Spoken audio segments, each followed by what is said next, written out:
Buenos días, buenas noches, buenas tardes para todos los que estén en sintonía de este pequeño ejemplo de probabilidad condicional.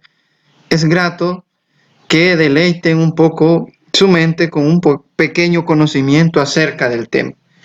Les saluda cordialmente su amigo de Aprendiendo Matemática Básica, Boris Pais, y en esta oportunidad pues vamos a deleitarnos con el tema de probabilidad conocido como probabilidad condicional. Bueno, el tema trata sobre probabilidades cuando hay eventos que ya han sucedido y influyen en la ocurrencia o no ocurrencia de otros eventos. Pero para no hacer más largo el asunto, manos a la obra. El ejemplo que tenemos reza de la siguiente manera. Visa Card de Estados Unidos estudia con qué frecuencia usan sus tarjetas de débito y de crédito, por supuesto, los consumidores jóvenes entre 18 y 24 años. Los resultados del estudio proporcionan las probabilidades siguientes. La probabilidad de que un consumidor use su tarjeta al hacer una compra es de 37%. Dado que un consumidor usa su tarjeta, la probabilidad de que tenga entre 18 y 24 años es de un 19%. Puesto que un consumidor usa su tarjeta, la probabilidad de que sea mayor de 24 años es de 81%. Analicemos un poco cada uno de los literales, por decirlo así. Vean que en el segundo literal, en el tercer y en el tercero, hay un evento en particular ahí que ya sucedió y que va a suceder si se da otra situación. ¿Ok? Los datos de la Oficina de Censos de Estados Unidos indican que el 14% de los consumidores tienen entre 18 y 24 años. Literal A. Ya que un consumidor tiene entre 18 y 24 años, ¿cuál es la probabilidad de que use su tarjeta?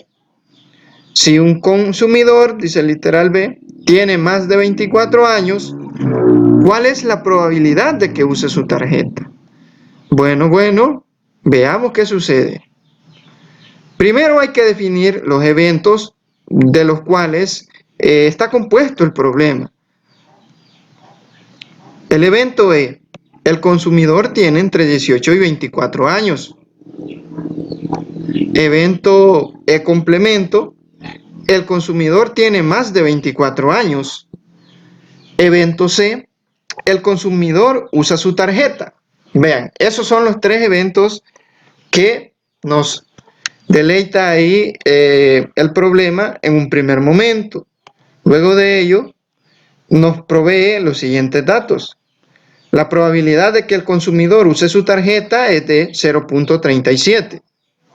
La probabilidad de que el consumidor tenga entre 18 y 24 años, dado que el consumidor usa su tarjeta, es de 0.19. Y también tenemos la probabilidad de que el consumidor, ¿verdad?, tenga más de 24 años, dado que usa su tarjeta, es de 0.81. La probabilidad de que el consumidor tenga entre 18 y 24 años es de 0.14. Y la probabilidad de que el consumidor sea mayor de los 24 años es de 0.86. ¿Cómo habrán salido algunos valores ahí? Pues por el complemento, sencillo, ¿verdad? Si este es de 0.14, el otro va a ser 1 menos 0.14, que es 0.86. Ahora bien, en el literal A nos piden esto. La probabilidad de que el consumidor use su tarjeta, dado que tenga una edad entre 18 y 24 años inclusive. ¿Ok? Veamos qué sucede. La fórmula a utilizar para encontrar esta probabilidad es la siguiente, dada por la probabilidad condicional, ¿verdad? La probabilidad de que el consumidor use su tarjeta, dado que el consumidor tiene entre 18 y 24 años, es igual a la probabilidad, ¿verdad?, que el consumidor use su tarjeta y que tenga entre 18 y 24 años, entre la probabilidad de que el consumidor, ¿verdad?, tenga entre 18 y 24 años. Por lo tanto, tenemos lo siguiente. la probabilidad, ¿verdad?, de la intersección, como lo vimos acá, probabilidad de C intersectado E en eventos, pues se define, podemos deducirla a partir de la fórmula de probabilidad condicional, y es esta: probabilidad de C por la probabilidad de E dado C, ¿verdad? ¿Y por qué utilizamos esta? Pues porque son valores que ya conocemos en el problema, ¿verdad? Ahí es de revisar un poco la definición, ¿verdad?, de probabilidad condicional, porque acá, a partir de acá, podemos deducirla, ¿verdad? De manera, ¿verdad?, que tenemos lo siguiente. Aquí sustituimos a que es igual a la intersección de C y E, ¿verdad? Y tenemos esto: probabilidad de C dado E es igual a la probabilidad de C por la probabilidad de E dado C entre la probabilidad de E. Sustituyendo valores que ya tenemos ahí, obtenemos esto: probabilidad de C, 0.37, probabilidad de E dado C, 0.19, entre la probabilidad de E, que es 0.14. De manera que la probabilidad, ¿verdad?, buscada es de 0.5021. Solo identificando valores y viendo cuál fórmula es la más idónea para utilizarse. La interpretación de este resultado es la siguiente: la probabilidad de que un usuario use su tarjeta para compras, dado que tiene entre 18 y 21 años, es de un 50.21%. Es tentativamente un poco alta, ¿verdad? Bueno, espero que lo hayan comprendido, y si no, pues pueden escribirme en los comentarios. Ahora tenemos para el literal B que encontrar la probabilidad de que el consumidor use la tarjeta, ¿verdad?, dado que tiene más de 24 años, ¿verdad? Aplicamos la fórmula de probabilidad condicional, tendría que calcularse esto, ese cociente de probabilidades, utilizamos idóneamente, ¿verdad?, por los datos ahí del problema, este resultado, que la intersección de CI, la probabilidad de la intersección de C y E complemento, pues es la probabilidad de C por la probabilidad de E complemento dado C, ¿verdad? ¿Y por qué es posible utilizarlo? Pues porque C intersectado E complemento es igual a E complemento intersectado C. Y ahí podemos usar los datos que ya del problema. Bueno, entonces el trabajo a continuación solo sería sustituir ahí los valores pertinentes: probabilidad de C, probabilidad de E complemento dado C, entre la probabilidad de E complemento. Ese resultado es 0.35. De manera formal podríamos decir: la probabilidad de que un usuario use su tarjeta, dado que tiene más de 24 años, es de un 35%, ¿verdad? Un poco menor, ¿verdad?, que la del literal A. Y bueno, eso sería un pequeño enfoque, un pequeño detalle en lo que es probabilidad condicional. Ahora vamos a estudiar brevemente un teorema que es muy importante en esto de probabilidades condicionadas. Es el teorema de Bayes. Y bueno, su enunciado es: si tenemos una sucesión de eventos mutuamente excluyentes, es decir, que su intersección es vacía, ¿verdad?, A sub 1, A sub 2, A sub n, formando una partición del espacio muestral, es decir, de un espacio muestral en particular, y si E es un evento arbitrario definido en este espacio muestral, de modo que la probabilidad de este evento E definido en este espacio muestral es mayor que 0, ¿verdad? Es un evento probable, por decirlo así. El teorema dice que la probabilidad de cualquiera de los eventos mutuamente excluyentes, identificados como los A sub I, dado que ya ocurrió el evento E, que se define sobre toda esa sucesión de eventos, es la probabilidad de A sub I dado E es igual a probabilidad de A sub I por la probabilidad de E dado A sub I, entre la probabilidad de A sub 1 por la probabilidad de E dado A sub 1 más la probabilidad de A sub 2 por la probabilidad de E dado A sub 2, y en estos tres puntos acá, en esa suma, ¿verdad?, ahí va a estar la probabilidad de A sub I por la probabilidad de E dado A sub I, porque hay que hacer la observación que este índice I es menor que el índice n que aparece acá al final. Ese y es un término de esta suma, es un sumando de esta suma, valga la redundancia. Bueno, se ve un poco complicado gráficamente o ilustrativamente. Tenemos acá que el espacio muestral del cual se habla puede ser todo el rectángulo, ¿verdad? Y dentro de él vemos que tenemos otros rectángulos que simbolizan, ahí están divididos, vean, no comparten algo en común, simbolizan la sucesión de eventos mutuamente excluyentes y están de colores, valga la identificación sea más clara. A sub 1, vean, es como morado, a sub 2 rojo, a sub 3, a sub 4 y un montón que están ahí, ¿verdad? Quise más o menos ilustrarlos de esa manera. Tal vez no es la más adecuada, pero la idea ahí está plasmada. Por acá va a estar a sub i, luego a sub n-1, hasta llegar al último evento que es a sub n.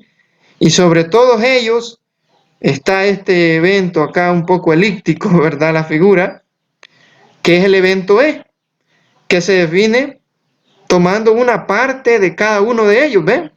Es una parte de A sub 1, es una parte de A sub 2, una parte del que sigue, hasta llegar a una parte de... Toma una partecita de cada uno de ellos, ¿verdad? Así es que se trabaja este teorema. Ahora bien, tal vez la fórmula nos ponga pensativo, nos asuste, pero tenemos acá un pequeño ejemplo para comprender mejor lo que enuncia este teorema. Bueno, el ejemplo dice de la siguiente manera: Martin Coleman, gerente del departamento de crédito de BEX, sabe que la compañía utiliza 3 métodos para combinar, ¿verdad? O contribuir a pagar a los clientes morosos, ¿verdad? De manera que los datos que se tienen registrados, él sabe que el 70% de los deudores son visitados personalmente, 20% se les sugiere que paguen vía telefónica y al restante 10% se le envía una carta. Ahí están, ¿verdad? Los porcentajes que se tienen. Al 10% se le envía una carta o se hace por correo, ¿verdad? Las probabilidades de recibir algún pago como consecuencia de 3 métodos, ¿verdad? Son las siguientes: 0.75, 0.60, 0.65 respectivamente. El señor Coleman acaba de recibir el pago de una de las cuentas vencidas. ¿Cuál es la probabilidad de que la petición de pago se haya hecho? Personalmente, por teléfono o por correo. ¿Ven? ¿Qué sucedió ya acá? Recibió un pago. ¿Y qué se espera ahí? ¿Qué se requiere conocer? La probabilidad de que se quiere conocer. Pues por cuál de los métodos cuál haya sido, ¿verdad? Si fue personalmente, por teléfono o por correo. Tenemos lo siguiente: sean los eventos, el deudor es visitado personalmente, el evento B, el deudor es contactado vía telefónica, evento C, el deudor es contactado por correo.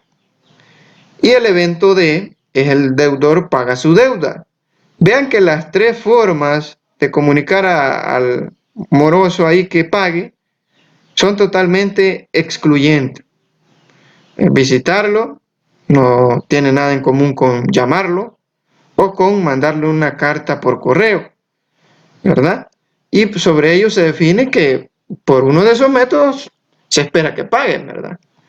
Gráficamente tendríamos acá el esquema de esta situación. Es idóneamente, ¿verdad? Exactamente un caso del teorema de Bayes. Tenemos 3 eventos mutuamente excluyentes y sobre ellos hemos definido pues que el deudor pague, ¿verdad? Bueno, teniendo detalle de eso, pasemos a trabajar ya con las probabilidades asociadas a cada evento. La probabilidad de que al deudor se le haya visitado personalmente es 0.7. La probabilidad de que al deudor se le haya contactado vía telefónica es 0.2. La probabilidad que al deudor se le haya enviado una carta por correo es 0.1. Además de ello, sabemos lo siguiente, las consecuencias, decía, y que hayan pagado por alguno de cada uno de estos métodos mencionados. La probabilidad de que el deudor haya pagado su deuda, valga la redundancia, dado que fue visitado personalmente, 0.75. La probabilidad de que el deudor haya pagado, dado que se le llamó por teléfono, es 0.60. La probabilidad de que el deudor haya pagado, dado que se le envió una carta por correo, es 0.65. Hay que saber interpretar ahí la información para establecer estas probabilidades, ya que nos provee el problema. Ahora bien, en el literal A tenemos cuál es la probabilidad de que el deudor haya sido contactado personalmente, haya sido visitado, ¿verdad? Dado que este señor pagó, ¿verdad? Bueno, aplicando el teorema de Bayes tendríamos, ¿verdad? Pues ya vimos que cumple todas las condiciones, que la probabilidad de A dado E es igual la probabilidad de A por la probabilidad de D dado A, entre la probabilidad de A por la probabilidad de D dado A, más la probabilidad de B por la probabilidad de D dado B, más la probabilidad de C por la probabilidad de D dado C. Sustituimos valores, que ya en el problema los tenemos, ¿verdad? Y bueno, vean ahí, así quedaría 0.7 por 0.75, vuelve a aparecer ese producto en el denominador, más 0.6 por 0.2, más 0.65 por 0.1, y obtenemos que la probabilidad de A dado D es 0.74. Es decir, que hay bastante esperanza de que a los que se le haya visitado personalmente paguen la deuda, ¿verdad? Así de sencillo. Para el literal B, ¿cuál es la probabilidad de que al deudor se le haya contactado vía telefónica dado que pagó su deuda? Nuevamente ahora aplicar el teorema de Bayes, pero para la probabilidad de B dado E. Ahí tenemos, pues solo es aplicar respectivamente la fórmula que tenemos en el teorema, luego sustituir valores y posteriormente, ¿verdad?, encontrar ahí el cálculo. Bueno, eso, entonces tendríamos que la probabilidad de que se le haya contactado vía telefónica al deudor y éste haya dado que pagó es de 0.17, es decir, que a los que se les llama nos hacemos, ¿verdad?, del ojo suizo, ahí ignorante, ¿verdad?, que no es con nosotros. Luego tenemos en el literal C la probabilidad de que se haya contactado por correo o se le haya enviado una carta al deudor dado que éste pagó.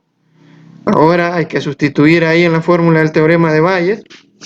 Sería la probabilidad de C dado D igual a la probabilidad de C por la probabilidad de D dado C, ¿verdad? Y bueno, esos productos de acuerdo a cada uno de los eventos mutuamente excluyentes. Sustituimos valores. Ahí detenidamente vean si está bien, si no me escriben en los comentarios y podemos arreglar esto. Y tenemos entonces que la probabilidad de C dado D es de 0.1, es decir, que la probabilidad de que el deudor haya sido contactado por correo, dado que pagó, es de un 10%, ¿verdad?, de un 0.1.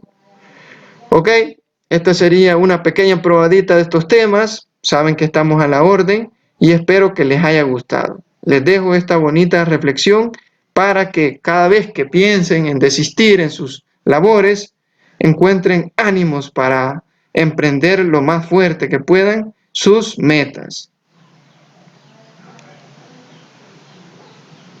Y bueno, gracias por ver el video. No olvides suscribirte. Esto ha sido todo por esta ecuación. Seguiremos haciendo videos que sean para aprender matemática básica y estadística básica también, ¿verdad?